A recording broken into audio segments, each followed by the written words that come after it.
એ શું? શું શું? આવી રીતે કેમ જોવો છો? કેમ જોઈ પણ ન શકું? આમ, વિચારું છું કે આપણા બંનેના લગ્ન પણ થઈ ગયા. આટલા સમયથી બંને એકબીજાને પ્રેમ કરતા હતા.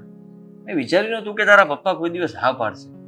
પણ એમણે તે દિવસે ચશ્મા પહેર્યા હતા કે નહોતા પહેર્યા? શું બોલો છો આ તમે? મારા પપ્પાએ ચશ્મા પહેર્યા જ હતા. એ તો ના જ પાડતા હતા, પણ મેં કહ્યું જવા દો ને, સારો છોકરો છે, ભલે દેખાવે નહીં પણ દિલથી. એનો મતલબ એ કે તારા પપ્પાને તે ચશ્મા પહેરાવ્યા હા, મારા દિલના વખાણ કરી કરીને? બસ હવે જ્યારે હોય ત્યારે બસ મસ્તી જ કર્યા કરે. આદિ, આ મારા પપ્પાની વાત તો થઈ ગઈ, પણ તમે ક્યારેય તમારા ઘરની કઈ વાત નથી કરી. આઈ મીન, તમારું ઘર, પરિવાર, કોણ લોકો હતા, કેવા હતા બધા. તમે મને વાત તો કરી શકો ને?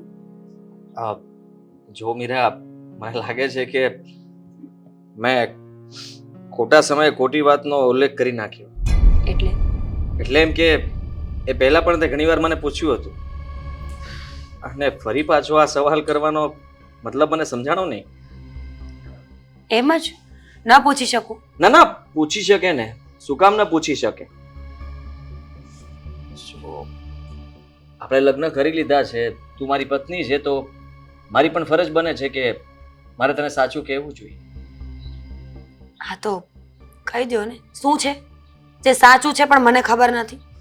કારણ કે આટલા વર્ષોમાં કોઈ એવી વાત નથી જે તમે મારાથી છુપાવી હોય, સિવાય તમારા ફેમિલીના બેકગ્રાઉન્ડથી.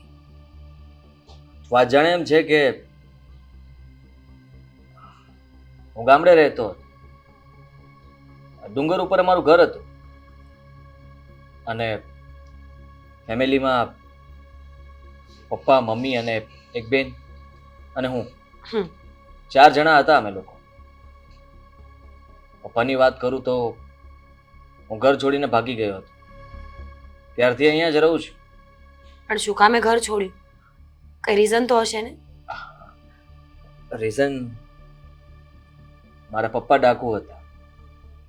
શું? અવારનવાર ઘણા બધા ગામોને લૂંટી ચૂક્યા હતા. લૂંટ કરીને ઘરે આવતા. ક્યારે પણ હું બહાર જતો તો કહેતા કે ડાકુનો છોકરો આવ્યો. મને અપમાન લાગતું હતું, નહોતું ગમતું કે મારા પપ્પા મારી સાથે આવું શું કામ કરે છે. પપ્પા બીજું કામ પણ કરી શકતા હતા. ઘણા સમજાવ્યા, પણ એ કોઈ દિવસ સમજ્યા નથી. અને એટલા માટે જ એક દિવસ રાતના હું ઘર છોડીને, પરિવારને છોડીને ભાગી ગયો. પણ એ લોકો હશે તો ખરા ને? ક્યાં છે, શું છે? આપણે મળવા જઈએ ને બધાને. સ્ટોરી સારી ન લાગી તને? લે, મારા પપ્પા ડાકુ હોઈ શકે? હા, બુદ્ધિ છે તારામાં, બુદ્ધિ? હા, લો, હું તો વાર્તા બનાવતો ગયો ને એ તો ધ્યાનથી સાંભળતી ગઈ, વાતમાં વાત ઉમેરતી ગઈ. જબરદસ્ત. હા, બાકી કેવું પડે. મેં એ પહેલા પણ કહ્યું હતું ને આજે પણ કહું છું કે મારી ફેમિલીમાં કોઈ નથી, અને હું એક અનાથ છું. હવે તું આ સવાલો કરીશ તો મને યાદ નથી કે હું કવડો નાનો હતો ત્યારે મને કદાચ મૂકી ગયા હશે કે કઈ રીતના, કઈ જ યાદ નથી. જે હોય તે. પણ આ તમારા ડાકુ પપ્પા અને મમ્મી સારા માણસો હશે, એના ઘરે આટલો સારો દીકરો જન્મ્યો, જેણે હર હંમેશા બધાને સપોર્ટિવ થવાની કોશિશ કરી છે. અને રહી વાત આ અનાથની, તો મને હજમ ન થાય. હું છું ને, તમારી આટલી મોટી ફેમિલી નથી. છો જ ને, તું સાથે છો એટલે તો હિંમત છે. અને રહી વાત તો સસરા પણ એવા જ મળ્યા છે જે હંમેશા ધ્યાન રાખે છે, માહિતી ભેગી કરે છે કે શું કરું છું, શું નહીં, તને સાચવું છું કે નહીં. હા, પણ હું ક્યારેય ખોટો સાબિત નહીં થાવ. કદાચ એ મને ખોટો સાબિત કરવાની કોશિશ કરવા માંગતા હશે, છતાં પણ એ ખોટા પડશે, હું નહીં. હા, હવે મારા પપ્પાની વાત આવે એટલે બસ ચાલુ પડી જવાનું. એ તમને ખોટા સમજતા હોત તો આપણા લગ્ન કરાવી દેત, હા કે ના? તો પછી એનો મતલબ કે મારા પપ્પા તમને બહુ સારા માણસ સમજે છે, જે તમે નથી. મારી એક ઈચ્છા છે. શું? કે તારા પપ્પાને ઉલટા ચશ્મા પહેરાવા છે.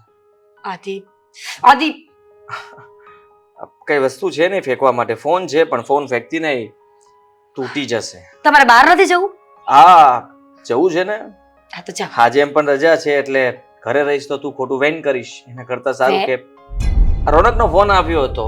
આ ઘણા સમયથી એને મળ્યો નથી તો એની સાથે મળીને વાત કરું. ઉપડાવું? હા બેસ્યા ઘરે અને ઘરના કામ કર. હું ઘરના કામ કરું? નહીં કરું. કેમ? હા ઘરના કામ કરવું એ તો તારી ફરજ છે ને, તારે કરવું જોઈએ ને. તો તમારી પત્નીનું ધ્યાન રાખવું અને સન્ડેના દિવસે બહાર ફરવા લઈ જવી ને એ તમારી પણ ફરજ છે. નિભાવો. આજે મારે રોનકને મળવું જરૂરી છે. અમારે બહુ મોટી મીટિંગ વિશે વાત કરવાની છે. કઈ મીટિંગ? અલગ મીટિંગ. ગર્લફ્રેન્ડ છે તમારે? ઓહ મેં તો પૂછ્યું જસ્ટ. નહીં હોય, નહીં હોય. કામ કર તારું કામ જા.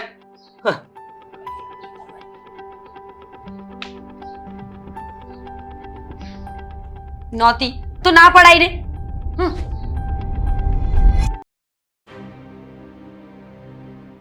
તો આવું થયું બોલ. હા તારું શું કહેવું છે? ક્યારનો શું મોબાઈલ જુએ છે? ઓહ હા હું તારી સાથે વાત કરું છું ક્યારનો અને તારું તો વાતમાં ધ્યાન પણ નથી. જરાક સમાચાર વાંચવામાં બિઝી હતો. સમાચાર ને મૂકને તડકે. હા મારી સાથે વાત કરવા માટે સમય નથી તારી પાસે તો શું કામ બોલાવ્યો છે અહીંયા?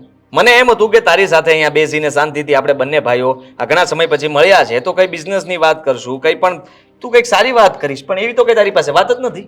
સારી વાત કરવા માટે તો સમાચાર વાંચતો હતો ને. સમાચાર વાંચીએ તો જાણકારી મળશે, જાણકારી મળશે તો કંઈક નવું બિઝનેસ વિશે મારે નથી જોતી જાણકારી.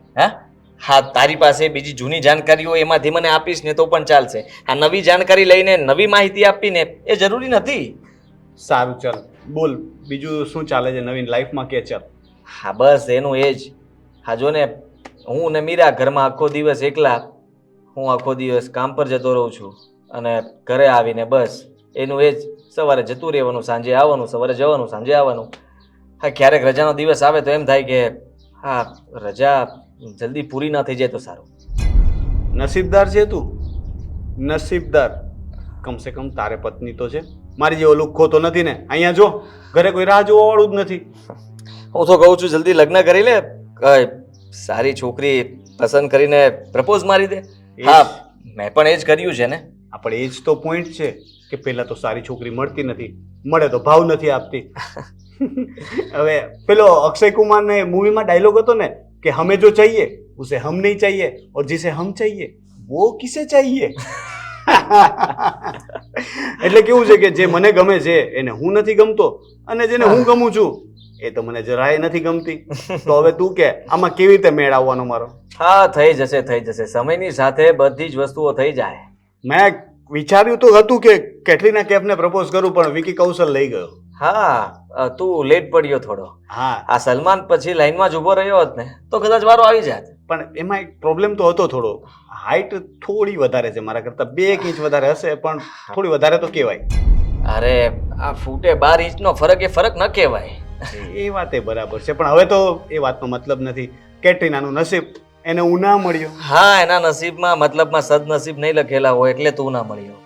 હા તો એવું આ જ ને. સદનસીબ નહીં લખેલા. બરાબર બોલ્યો. હવે તું સદનસીબ બોલ્યો મને બદનસીબ સંભળાય છે કારણ કે તું આટલું સારું બોલતો નથી ને મારા વિશે એટલા માટે. હા એ પણ સાચી વાત છે.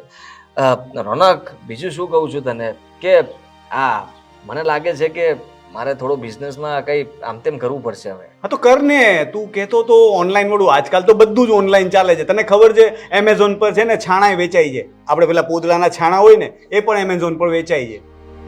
હા તો મતલબમાં છાણાનું સારું એવું વેચાણ હોય તો એ શરૂ કરાય કેમ? એટલે મેં એવું નથી કહ્યું કે છાણા જ વેચ. હું એવું કહું છું કે એમેઝોન કે ઓનલાઈન બધી જે આ વેબસાઇટ છે ને એના પર કઈ પણ વસ્તુ વેચાઈ જાય છે. તું એક વખત સારી કોઈ પ્રોડક્ટ પકડ અને એના પર થોડી મહેનત કર, બધું સેટ થઈ જશે. અને કંઈ જરૂર હોય તો મને ન કહેતો કારણ કે મને એ બધામાં એટલી બધી ખબર નહીં પડે. હા તમારું તો બધું સેટ છે એટલે તમને હવે એ બધી ક્યાંથી ખબર પડવાની અને મારી મદદ તું શું કામ કરવાનો? હા અરે એવું કઈ નથી. કહેજે ને ભાઈ, તારા માટે ગમે ત્યારે એની ટાઈમ. હા એક વખત ખાલી અવાજ કરજે ને દૂર હોઉં તો ફોન કરજે બસ. આ જો નવા સમાચાર આવી ગયા. આ વિસાવદર પાસે કોઈ ગામડું હતું ને ત્યાં કોઈ ડાકુ રહેતા હતા, આખી ગેંગ હતી, ઘણા વર્ષોથી એ લોકોની ધાક હતી. પોલીસે એન્કાઉન્ટરમાં પતાવી દીધું. હવે ડાકુઓના જમાના પતી ગયા. આ લોકો શું નામ છે? આ ડાકુ વિક્રમ કરીને કોઈ છે. આ 20 વર્ષથી છે ને એની ધાક હતી, પણ ભાગતો ફરતો હતો. આ ભઈલો ઝડપાઈ ગયો. સાથે 2 સાથીદારો હતા, એ પણ ગયા. આ સાંભળ ને, બીજી એક નોટિફિકેશન. આદિ, ઓ આદિ, ક્યાં જાય છે? અરે આ ક્યાં ચાલ્યો? અચાનકથી લાગે છે ભાભીની યાદ આવી ગઈ કે શું? આવી રીતે કોણ જાય યાર?